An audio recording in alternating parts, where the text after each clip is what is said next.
Our belief system underlies our fears. The things that we're afraid of come out of what we believe to be reality, what we believe to be true. So our belief system affects our fears. One of the ways to analyze what a person's belief system is to ask them what they're afraid of and why. Uh, Especially for children, to ask them what they're afraid of in the dark. Like most children are afraid of the dark. I was afraid of the dark when I was a child, and I knew that there were monsters in the dark. I didn't know what the monsters looked like or what they would do, but I knew they were there, that they would harm me, and I was convinced of it, even though I'd never seen any. And so, but children in other cultures and other places, they have different things that they're afraid of, and what's in the dark, and why you need to be afraid of the dark, and when you can't see. Um, so our belief system affects what we're afraid of. When we lived in Haiti, we had a concrete house with a tin roof. There were trusses on the house, and the tin came down and over the edge of the concrete walls. One day, there was a young boy that came to my house, and we were talking, and he was telling me, Pastor Merle, your house is not a good house. I was saying, why? And he said, well, the concrete doesn't go all the way up to the tin. There's a space, 4 or 5 inches, 6 inches between the top of the wall and the tin. And that space is open. There's nothing there.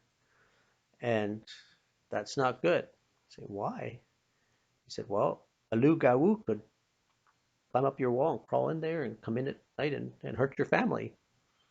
And I was like, what's a Loup Garou? Well, he wasn't sure how to explain what it was, and he was trying to explain it to me, but I couldn't understand it, and so I was asking him questions, like, can it climb up a wall? Sometimes it can. Uh, can it fly? Sometimes it can. Um, does it bite? Does it have teeth? Sometimes it can. And I couldn't figure out every question I would ask him. It would be sometimes yeah, it could. Sometimes it could. So I couldn't figure out what is a loup-garou. So I started asking adults, what's a loup-garou? Oh, they would just laugh. You don't have to worry about loup-garou. Don't worry. That's nothing for you to worry about. Telling some people, well, there was a boy that told me that my house isn't good because a loup-garou could crawl in, and and I'm just wondering what a loup-garou is. And they're like, no, don't worry. No loup-garou is going to come in your house. You're fine. You don't have to worry about it. So finally, I told uh, Pastor Paul, the Haitian pastor, I told him, okay, I know I don't have to worry about a loup-garou. I'm not scared of a loup-garou, but still, I'm curious. I want to know what a loup-garou is.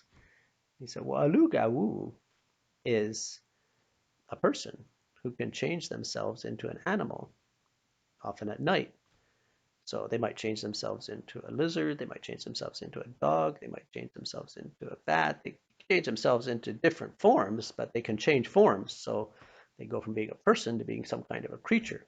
So that's why sometimes it could climb the wall, sometimes it could fly, sometimes it could walk, sometimes it had teeth, anything, because the person could turn themselves into any creature, any animal.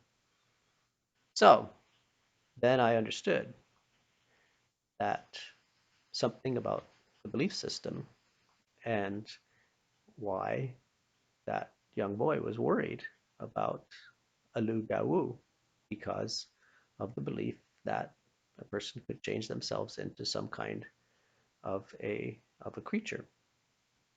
So our fears give us insights into what we believe, and our fears are based on things that we think are true and things that are reality. They might be reality, they might not be, but we believe them, and that leads us to our fears.